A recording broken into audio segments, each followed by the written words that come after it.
할렐루야. 오늘은 거룩한 낭비라는 제목으로 하나님의 말씀을 나누도록 하겠습니다.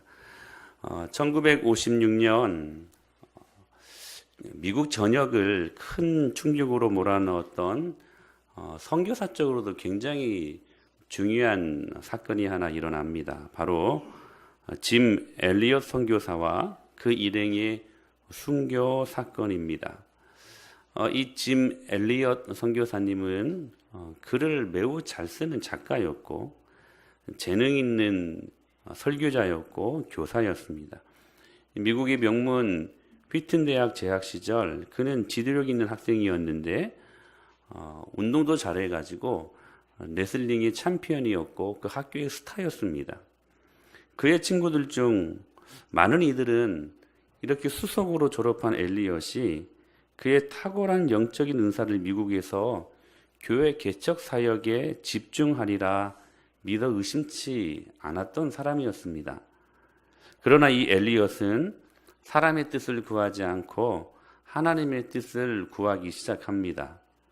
오랫동안 기도한 뒤에 그는 이국 땅 남미의 에콰도르에 있는 땅을 향한 하나님의 부르심을 경험을 하지요. 그래서 그는 에콰도르에 사역했던 선교사님들과 교제하면서 에콰도르 안에 있는 아우카 부족, 즉 예수님의 복음의 소식을 한 번도 듣지 못한 예수님의 옛자도 모르는 우리가 이 사람들을 선교사적으로 선교학적으로 미전도 종족이라고 합니다. 한 번도 예수님의 이름, 그 이름 단어도 모르는 그 종족에게 들어가 그의 갈 길을 정하게 됩니다. 이윽고 1956년 1월 8일 그들은 아우카 마을에 도착하게 되었고 이 아우카 부족과 만났다는 무전을 선교 본부에 남긴 채 그들은 돌아오지 못합니다. 이윽고 이상해서 구조대가 갔을 때 이들 5명은 모두 아우카족 전사들에게 창과 도끼로 죽임을 당한 뒤였습니다. 해변가에 그들의 시체가 피를 흘리며 널브러져 있었습니다. 처참했습니다. 그런데 한 가지 이상한 점이 있었습니다. 그들의 주머니에는 분명 자신들의 신변을 보호하기 위해 권총을 갖고 있었는데 이들 자신이 신변을 보호할 수 있었음에도 불구하고 그 총을 뽑지 않고 그대로 죽어 있었다는 것입니다. 이 사건을 접한 뒤 미국의 타임즈와 라이프지는 이 사실을 보도하면서 굉장히 많이 분노합니다. 당시 라이프지에서는 이 사건을 10페이지에 달하는 기사로 다루면서 아우카족은 수백 년 동안 외부인들을 다 모두 죽여왔다. 다른 인디언들은 그들을 두려워하였으나 이 선교사들은 아우카족에게 가기로 결심한 것이다. 이렇게 미래가 촉망받는 이 재원들이 이러한 개죽음을 당했으니 이 얼마나 불필요한 낭비인가. 그게 헤드라인 뉴스였습니다. 이 장래가 촉망되는 젊은이들이 도대체 무엇 때문에 멀리 남미까지 가서 제대로 일도 하지 못하고 개죽음을 당해야 하는가 하는 것이 그들의 논조였습니다. 그러나 여러분, 그들은 그렇게 말할지라도 정말 이게 불필요한 낭비였을까 하는 질문을 또 하게 됩니다. 성경에는 사실 불필요한 낭비로 가득 찬 스토리를 보게 됩니다. 오늘 본문을 보면 3가지 잃어버림에 대한 비유가 나오지요. 어떤 사람이 첫째 양 100마리를 가지고 있었는데 그 중에 하나를 잃어버렸습니다. 그런데 이 정신나간 목자를 보십시오. 잃어버린 양 1마리 찾기 위해서 99마리를 들에 두고 그 잃어버린 1마리의 양을 찾기 위해 나섭니다. 4절에 이렇게 말씀하시죠. 너희 중에 어떤 사람이 양 100마리가 있는데 그 중에 하나를 잃으면 99마리를 들에 두고 그 잃은 것을 찾아내기까지 찾아다니지 아니하겠느냐라고 말씀을 하시죠. 여기 들은 광야, 사막을 의미하는 단어입니다. 여러분, 이 사막, 광야가 어떤 것입니까? 맹수들의 출현이 가득한 곳입니다. 사자와 곰. 즉 이 말은 무슨 말일까요? 잃어버린 양 한 마리 찾고자 99마리를 위험에 노출시켰다는 것입니다. 여러분, 낭비 아닙니까? 어디 정신 나간 목자가 99마리 희생시키고 포기하고 잃어버린 한 마리 양을 찾아 나서는 법이 어디 있겠습니까? 근데 오늘 스토리가 그거예요. 낭비 아닙니까? 웨이스트, 낭비. 바로 이어서 잃은 드라크마 비유가 나옵니다. 드라큐라가 아닙니다. 드라크마입니다. 어떤 여자가 10 드라크마가 있었는데 하나를 잃어버렸습니다. 유대 여인에게 있어서 10 드라크마는 결혼 반지에 해당하는 것이 있는데, 유대 사회에서는 남자가 여자를 아내로 맞이할 때 결혼 지참금 형식으로 드라크마 10립을 줄에 깨워줍니다. 그리고 이것은 또 하나의 상징적인 의미가 있는데 여인의 정절을 의미하는 것입니다. 그러므로 여기 드라크마 하나를 잃어버렸다는 것은 남편에게 아내의 정절을 의심받을 수 있는 상황입니다. 당시에 여러분, 아내가 부정한 일을 행하면 돌에 맞아 죽을 수 있는 법이 있었습니다. 아주 위급한 상황이지요. 그래서 이 여인은 그것을 찾기 위해 동분서주합니다. 미친 듯이 그것을 찾습니다. 시작. 어떤 여자가 10 드라크마가 있는데 하나를 잃으면 등불을 켜고 집을 쓸며 찾아내기까지 부지런히 찾지 아니하겠느냐. 등불을 켭니다. 그곳으로 모자랍니다. 집을 씁니다. 그리고 찾아내기까지 부지런히 찾지 아니하겠느냐. 그런데 여러분 생각해 보십시다. 여러분, 한 드라크마의 가치가 얼마나 된 줄 아십니까? 노동자 하루 일당입니다. 한 10만 원 정도, 하루 일당. 그런데 그것을 찾아냈다고 9절에서 어떻게 말씀하시냐면, 시작. 또 찾아낸 즉 벗과 이웃을 불러 모으고 말하되 나와 함께 즐기자. 잃은 드라크마를 찾아내었노라 하리라. 잃은 10만 원 다시 찾았다고 잔치를 벌입니다. 유대 사회의 잔치는 꼭 소와 돼지가 잡혀, 그래서 그것을 잡아가지고 대접하는 그러한 일들이 있습니다. 그러니까 잃어버린 10만 원 찾았다고 100만 원 이상을 쓴 겁니다. 낭비 아닙니까? 낭비잖아요. 또 한 비유가 나옵니다. 오늘 우리가 읽지는 않았지만 그 다음에 잃어버린 아들 비유가 나옵니다. 참 고약한 놈입니다. 살아있는 아버지에게 유산을 달라고 합니다. 여러분, 원래 이 유산은 아버지가 죽었을 때 주는 것 아닙니까? 근데 살아있는 아버지에게 유산을 달라고 하는 것은 살아있는 아버지에 대한 존재를 부정하는 것이었습니다. 이거 얼마나 여러분 표륜적인 그런 행동을 하는 것입니까? 그렇게 아버지 밖에서 행복하려고 많은 재산을 가지고 먼 길을 떠나 허랑방탕하게 살다가 결국 여러분 거지가 되지 않습니까? 그런데 이 아들이 뉘우치고 다시 아버지 집으로 컴백홈, 다시 그 집으로 걸어갑니다. 그런데 여러분, 그 아버지의 반응을 보십시오. 시작. 아버지는 종들에게 이르되 제일 좋은 옷을 내어다가 입히고 손에 가락지를 끼우고 발에 신을 신기라. 그리고 살찐 송아지를 끌어다가 잡으라. 우리가 먹고 즐기자. 또한 잔치를 벌입니다. 뭐가 예쁘다고 집 나간 자식. 표륜적 행동을 한 이 아들을 제일 좋은 옷을 갖다 입혀라. 그리고 그 손에 가락지를 끼워줘라. 그리고 그 신의 신발을 신겨라. 무슨 말입니까? 상속권을 의미하는 것입니다. 여러분, 정말로 표륜적인 행동을 했던 둘째 아들 아닙니까? 그런데요, 그 아버지가 그 아들을 볼 때 상속권을 넘긴다고 합니다. 상속권을. 낭비 아닙니까? 여러분, 이 얼마나 불필요한 낭비인가, 이 질문할 수 있는 아버지의 모습 아닙니까? 그런데 우리가 이 세 가지 비유를 보면서 주님께서 교회에 주시는 몇 가지 교훈을 살필 수 있어야만 할 것입니다. 어제 우리는 담임 목사 위임식과 그리고 장로 임직식을 경험했습니다.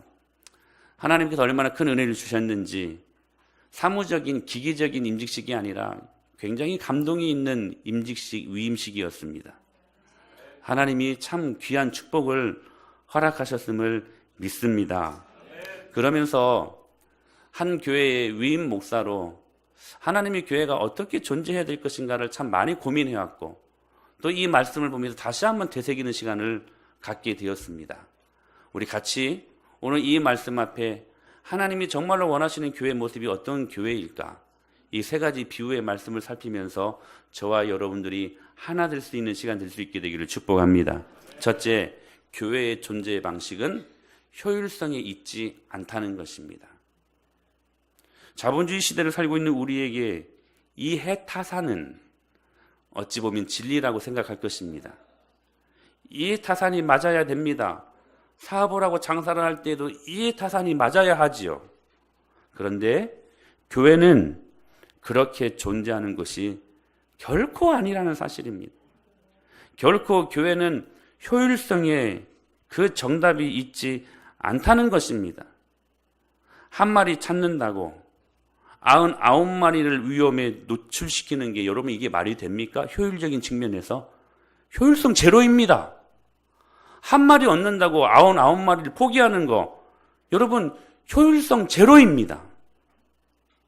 잃어버린 10만 원 찾아서요 100만 원 이상 들여가지고 잔치를 벌이는 거 효율성 제로입니다.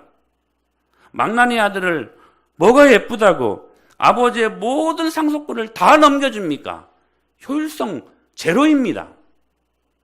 여기서 우리는 교회의 본질적 사명을 볼 수 있어야만 합니다. 우리는 여기에서 사업과 사명을 구분할 수 있어야만 합니다. 우리 지난주 새벽 시간에 잠깐 살핀 말씀들인데요. 여러분 교회의 존재 방식은 절대로 사업적인 비즈니스 마인드가 있어서는 안 됩니다. 교회의 존재 방식은 사명에 있습니다. 할렐루야. 사업은 이윤을 남기는 것이지만 사명은 이윤과 관계가 없습니다. 교회는 그런 곳입니다. 내가 복음을 전했는데 아무런 열매가 없어도 그 자체가 주님 주신 사명의 자리라면 그렇게 우리는 그 자리에서 그 사명을 감당할 수 있어야 된다는 것입니다. 미얀마의 전설적인 선교사 저드슨이 1년에 딱 한 명 전도했답니다. 여러분 그는 엘리트였습니다. 재원이었습니다. 한국 초대교회 선교사로 여러분 우리 이 조선 땅에 오신 모든 선교사님들은 할 일 없어서 그냥 미지의 세계 가서 한번 전도나 해보면서 인생을 마무리 이렇게 해서 오신 분 한 명도 없습니다. 그분들은 다 인텔리들이었습니다. 재원들이었습니다. 미국의 수많은 여러분 명문대학을 나왔고 정말 장래가 촉망되었던 사람들이 이 조선 땅에 다 선교사로 왔습니다. 근데 이 미얀마 선교사의 저드슨 이 사람도 1년에 딱 한 명 전도했답니다. 그 많은 공부, 그 많은 재물, 그 많은 시간, 그 많은 전략 이거 다 생각하면 1년에 딱 한 명 전도했다면 여러분 이게 만약에 사업이라면 철수해야만 합니다. 그러나 사명이기 때문에 그 선교사님은 거기에 있어야 했고 그는 그 시간들 동안 미얀마어 성경을 번역했고 미얀마어 사전을 발간했고 오늘날 미얀마 선교의 기초를 만들게 되었다는 것입니다. 여러분의 남편 구원 문제를 놓고 10년 동안 고민했는데 끄떡이 없습니다. 사업이라면 포기해야 합니다. 그러나 그게 먼저 믿고 있는 우리들에게 사명이기 때문에 그 사명은 계속 여러분 진행시켜야만 합니다. 1902년 3년경에 이 조선 땅에 파송된 수백 명의 선교사가 모여 함께 기도회를 열었다고 합니다. 기도 제목은 주여 이 조선 땅에 30명의 새신자를 허락하여 주시옵소서. 몇 명이요? 30명이요. 몇 명의 선교사님이요? 수백 명의 선교사님이. 여러분 이게 이해타산이 맞습니까? 안 맞습니다. 사업이라면 분명히 철수해야만 합니다. 수백 명의 선교사가 대체 30명의 새 신자를 달라고 하는 게 여러분 이게 이해타산적으로 맞느냐 하는 거예요. 그러나 여러분 그 기도는 사업적인 기도가 아니라 사명에 이끌리는 기도이기에 그 사명은 계속해서 진행되었고 이 땅, 이 나라 가운데 하나님께서 놀라운 부흥의 역사를 허락하셨습니다. 어거스틴이 이렇게 말합니다. 온 지구에 나 하나만 있어도 예수 그리스도께서 나를 위해 십자가를 지셨을 것이다. 여러분 이게 효율적으로 맞습니까? 맞습니까 여러분? 아니요. 이해타산적으로 안 맞아요. 나 하나만 있는데 어떻게 여러분 전능하신 하나님이 이 땅 가운데 내려오셔서 이 가치 없는 나 한 사람 때문에 십자가에 못 박혀 죽으실 수 있습니까? 효율적으로 안 맞습니다. 근데 여러분 그 일들이 가능하다는 사실이에요. 교회, 하나님의 나라는 결코 효율성에 있지 않습니다. 그렇다면 두 번째, 하나님의 존재 방식은 무엇에 있을까요? 생명력에 있습니다. 목자가 왜 잃어버린 한 마리 양을 찾아 나섰습니까? 왜 어떤 한 여인이 왜 한 드라크마를 찾아 기뻐하고 있습니까? 왜 아버지가 망나니 같은 아들을 기쁘게 받아들이고 있습니까? 그 이유는 단 한 가지입니다. 생명 때문입니다. 잃어버린 아들을 맞이한 아버지의 고백에서 우리는 이것을 너무나 잘 알 수 있습니다. 같이 읽어볼까요? 시작! 이 내 아들은 죽었다가 다시 살아났으며 내가 잃었다가 다시 얻었노라. 사랑하는 여러분, 교회는 생명을 얻기 위해 모든 것을 낭비하는 곳이 되어야만 합니다. 우리가 지난 8월달 아멘 인도네시아 사역을 정말 재미있게 은혜 가운데 잘 마쳤습니다. 44명의 영혼들이 참여를 했고 우리가 주안학교라는 그 학교 안에 102명의 아이들을 진짜 기쁨으로 섬기고 왔습니다. 그들이 평상시에 경험하지 못하는 그러한 클래스를 가지고 7개의 과목을 가지고 그들에게 들어갔습니다. 다른 과목도 다 마찬가지겠지만 미술 과목이 얼마나 은혜가 있었는지 몰라요. 그 전에 선교사님이 다 아시잖아요. 그 선교사님 말씀하신 다른 팀도 많이 왔었는데요. 미술이라 치고 3박 4일 동안 신문지 이만큼 가져와가지고요. 그냥 그 꽃갈 모자 있잖아요. 이렇게. 그 모자만 만들고 갔대요. 그리고 색종이로 개구리만 만들다 갔대요. 우리 예지가 제일 싫어하는 개구리. 우리 예지가 이 자리에 없죠? 우리 예지하고 유진이가 이제 영유아부 교사로 헌신하셨습니다. 헌신하셨습니다. 선생님이니까. 근데요, 진짜 첫날부터 마지막 날까지 얼마나 여러분 퀄리티 있는 그 과목으로 그들에게 다가섰는지. 여러분, 미술 과목뿐입니까? 영어로, 체육으로, K-팝 댄스로, 과학으로 7개 과목으로 그들을 정말 열심히 섬기지 않았습니까? 또한 우리는 3개의 교회들을 순회했습니다. 그중 파인애플 교회의 성도 중에 하나가 딸이 하나인 높이라는 딸인데 그 딸이 원래는 6살이면 초등학교 입학을 해야 되는데 8살이 되었는데도 입학을 못했습니다. 이유는 딱 하나입니다. 돈이 없어서. 진짜 가난하더라고요. 그냥 판자떼기 이렇게 해가지고 그냥 그 땅바닥에서 잠을 잡니다. 그래서 우리 가서 신방을 했거든요. 근데 여러분, 단돈 10만 원, 20만 원이 없어 입학을 못하고 있는 거예요. 교회가 이 일들의 감동을 받아서 그 아이를 입학시키고 왔습니다. 주통치교회라는 곳에서 갔을 때는 수백 명의 아이들이 와 있었는데 그들이 배고픔이 줄여 있는 것을 보고 우리가 식사를 대접했습니다. 그 아이들이 그 작은 접시에다가 밥을 퍼오는데요. 그 선교사님이 그러시는 거예요. 이렇게 풍성하게 풍족하게 먹어본 적이 단 한 번이 없다고. 그 말씀을 듣고 참 마음이 많이 아팠습니다. 참 기쁨으로 섬기고 왔습니다. 그것뿐입니까 여러분? 많은 예산을 다 쏟아붓고 계산해 보니까요, 우리 교회의 5분의 1을 다 쏟아붓고 왔습니다. 여러분, 낭비 아닙니까? 막상 교회 예산과 비교하면 낭비 아닙니까? 그러나 여러분, 교회의 본질은 생명 살리는 일에 있으니까 그냥 바보처럼 순종하고 그냥 바보처럼 헌신하는 것, 저는 그게 답이라고 생각합니다. 교회는 그런 곳이 되어야만 합니다. 여러분, 은혜 없는 교회가 꼭 무슨 말 하는 줄 아십니까? 목사님, 예산이 있어야지요. 예산에 맞게 해야 되지요. 그러나 우리 은혜마을교회 종제 방식은 8년 동안 그렇게 일해본 적 없습니다. 주님 말씀하시고 순종하면 주님이 예산을 주셨습니다. 주님의 일은 그렇게 하는 것입니다. 이 세 비유에서 나타난 공통점이 뭡니까? 우리 7절 말씀 한번 보실까요?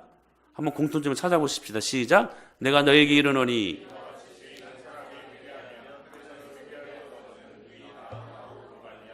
기뻐하는 것보다 더하리라.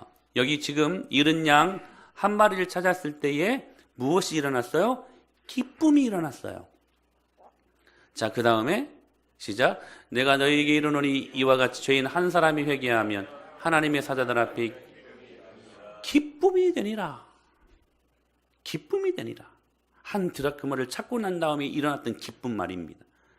그리고 한 아들을 잃어버렸 다시 찾았을 때 어떤 말씀이 있어? 시작. 내 동생은 죽었다가 다시 살아났으며 내가 잃었다가 얻었기로 우리가 즐거워하고 기뻐하는 것이 마땅하니라. 기쁨입니다. 기쁨. 이 세 비유에서 나타나는 공통적인 단어가 무엇에 있냐면 기쁨이라는 거예요. 복음은 기쁨입니다. 할렐루야. 어제 순서를 맡으신 목사님들이 그렇게 많이 칭찬해 주시는 거예요. 우리 안내를 서시고 우리 교회에 이렇게 딱 들어오셨을 때 차량으로 또 우리 또 안내로 의전으로 많이 섬겨주셨는데 성도들의 얼굴이 그렇게 기쁨에 넘친다는 거. 어제 여러분 전승기 목사님, 위인국장 사회 보신 목사님은 사회 보실 때 울컥하셨잖아요. 그러기 쉽지 않거든요. 너무 감동과 은혜를 받았다는 거예요. 여러분들의 그 기쁨의 얼굴 속에서. 근데 여러분, 하나님의 기쁨이 뭘까요? 계속해서 반복적으로 나타나는 단어가 뭡니까? 죄인 하나가 회개하고 돌아올 때 생명이 있다는 사실이에요.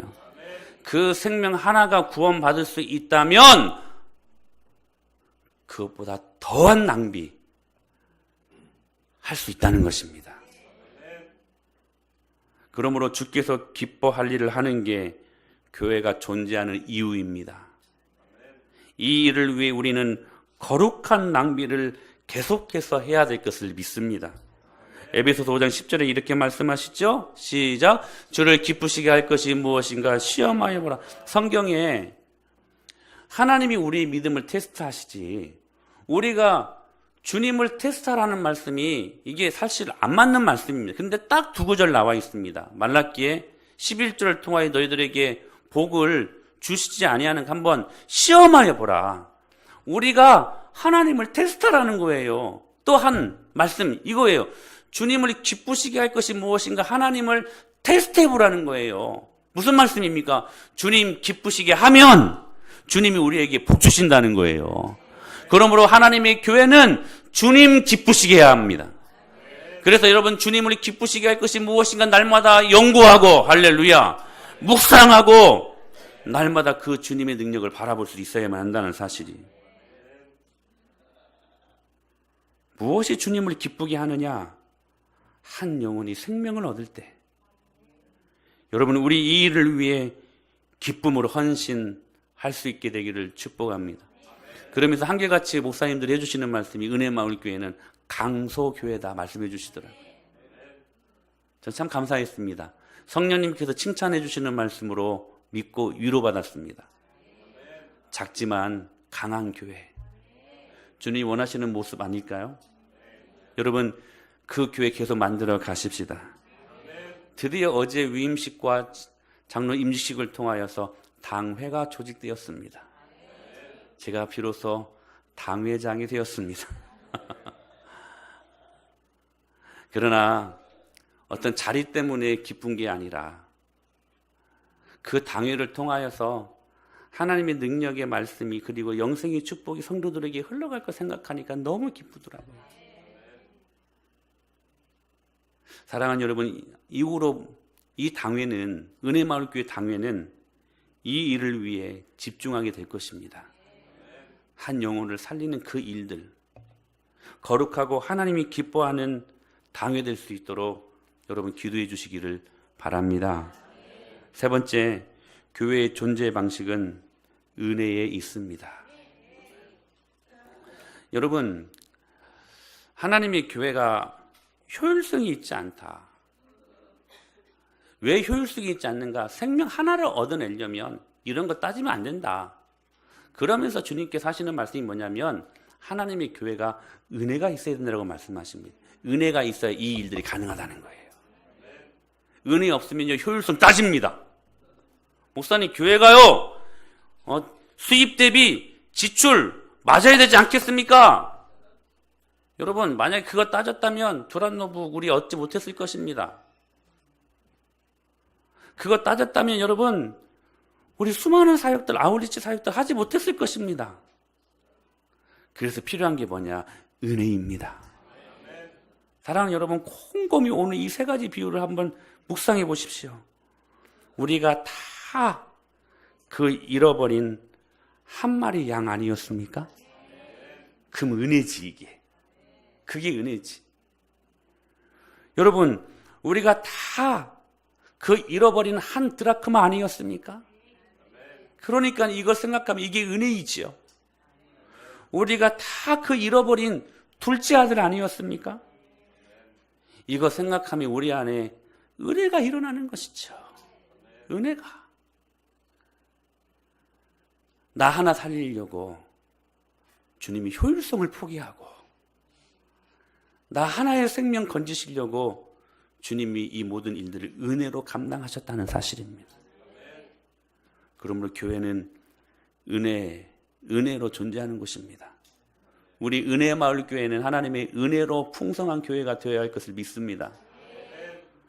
고린도 교회는 참 축복받는 교회였습니다. 그런데 문제도 많았던 교회였습니다. 근친상간으로, 분열과 파당으로, 우상숭배로 은사를 참 많이 받았습니다. 그런데 은사를 잘못 활용해가지고 오히려 나뉘어졌습니다, 교회가.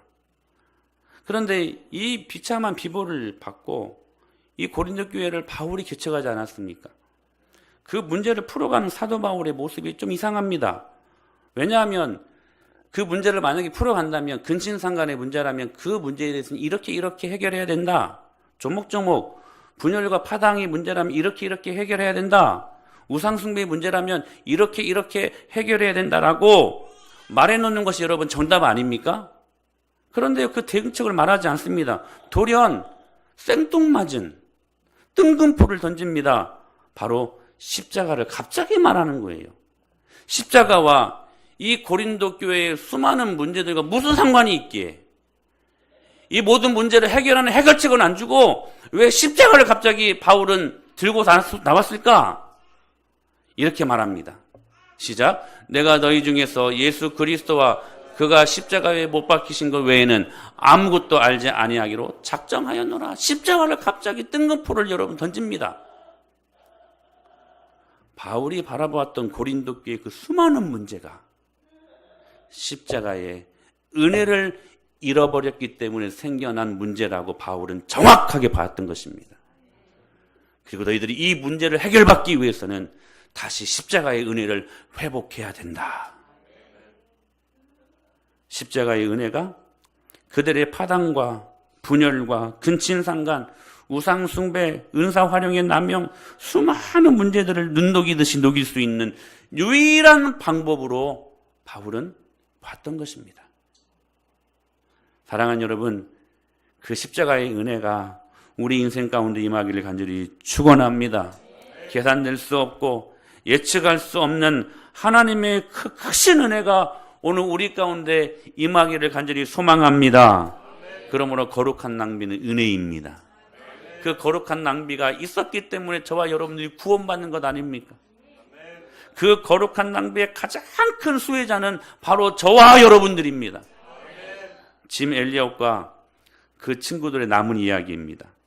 이 젊은이들의 아내 5명은요, 한두 살밖에 안 되는 어린아이들을 부둥켜 안고 남편이 순교한 그 나라를 다시 들어갑니다. 그 아우카 부족에게. 우리 남편들이 못다한 이 일들을, 이 사역을, 이게 사업이었다면 다시 못 돌아갔을 것입니다. 사명이었기 때문에 우리 남편들이 못다한 일들을 우리들이 다 마저 완수해야 한다라고 생각하며 그들은 그 복음을 들고 그 잔인하기 짝이 없는 아우카족들을 찾아 나설 수 있었던 것입니다. 짐 엘리엇의 아내 엘리자베스 엘리엇은 1년간 이 일들을 위해 간호사 훈련을 받았고 그렇게 아우카족으로 들어가게 되었는데, 근데 이 아우카족에게 또 재미있는 관습이 있습니다. 이 아우카족은 여자를 해치는 법이 없대요. 그 원시 부족인데도 불구하고 여자를 해치는 것은 비겁한 것이라고 생각하며 부인을 해치지 않았답니다. 근데 이 엘리자베스 엘리엇이 이것을 알고 들어간 것이 아니거든요. 그냥 목숨 포기하고 들어간 것입니다. 그래서 그곳에서 아우카족을 위해 여러 해 동안 헌신합니다. 근데 어느 날 이 아우카족의 추장이 이 부인에게 물었습니다. 당신은 누구이고 왜 우리를 위해 이렇게 애써 수고하십니까? 그 이유가 무엇입니까? 그 부인이 이렇게 답했다고 합니다. 나는 5년 전 당신들이 죽인 그 남자의 아내입니다. 그러나 하나님의 사랑 때문에 여기에 다시 오게 되었습니다. 여러분, 그 부인의 말을 들은 이 아우카족은 하나님의 사랑과 큰 감동과 은혜를 받고 모두 예수 그리스도를 온 부족 자체가 영접하게 되는 기적이 일어납니다. 그 당시 아우카족의 이 추장이었던 이 사람이 빌리그레함이 주도하는 한 예배에서 간증을 했습니다. 이렇게 간증을 합니다. 우리들은 그분들에게서 복음을 받고 하나님을 믿게 되었습니다. 그 젊은이들의 희생이 아니었다면 우리는 아직도 그렇게 살고 있었을 것입니다. 그분들의 죽음으로 인해 우리들은 빛을 보게 되었습니다. 우리도 오래 살기를 원치 않습니다. 예수님처럼 그분들처럼 살기를 원합니다. 아주 훌륭한 간증 아닙니까? 5명의 선교사가 피살된 지 36년이 지난 1992년 6월 이곳 와오라니 우림 지역의 외딴 마을 티네도에서는 감격적인 신약성경 봉헌 예배가 엄숙하게 드려졌다고 합니다. 75명의 아오라니 인디안 기독교인과 수명의 성경 번역 선교사입니다.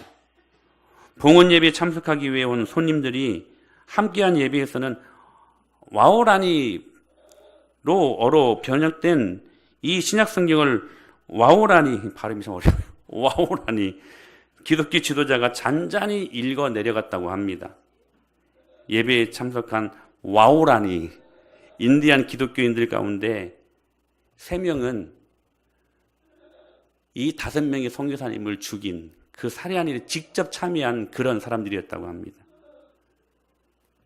그런데 이들이 이 와오라니 아우카 교회에 지금 담임 목사와 지도자로 활동하고 있다는 것이죠. 짐 엘리엇과 동료들이 살해당한 지 수십 년이 지난 후 그들이 죽은 그 마을에 수백 개의 교회가 생겨나서 할렐루야. 엘리엇이 죽고 나서 태어난 아들이 그 교회 중 한 교회의 담임 목사를 하고 있다고 합니다. 그리고 그가 남미의 열대 우림 속에서 죽은 지 40년 후인 1995년 그의 모교 휘튼 대학에 강력한 부흥의 역사가 일어났다고 합니다. 지금도 엘리엇으로 인한 부흥과 선교의 역사는 계속 이어지고 있습니다. 라이프지가 떠들어댔던 이 얼마나 불필요한 낭비인가. 여러분 어떻습니까? 정말로 불필요한 낭비였습니까? 한 사람의 거룩한 낭비 같은 헌신은 한 부족을 세우고 할렐루야. 한 민족을 세우고 나라와 민족을 살립니다. 이 짐 엘리엇 이 선교사님이 남겼던 유명한 말이 있습니다. 제가 우리 교회에서 몇 번 소개해드렸는데 영원한 것을 얻기 위해 영원하지 않는 것을 포기하는 사람은 결코 어리석은 사람이 아니다. 할렐루야. 참 멋진 말 아닙니까? 영원한 것을 얻기, 저 하늘나라의 가치를 얻기 위해 영원하지 않는 이 세상의 것들을 포기하는 사람은 결코 어리석은 사람들이 아니다. 사랑하는 여러분, 그 거룩한 낭비가 넘쳐나는 우리 은혜의 마을교회 될 수 있게 되기를 축복합니다. 그렇게 믿음 안에 능력으로 세워지는 저와 여러분 될 수 있게 되기를 예수님의 이름으로 축복합니다.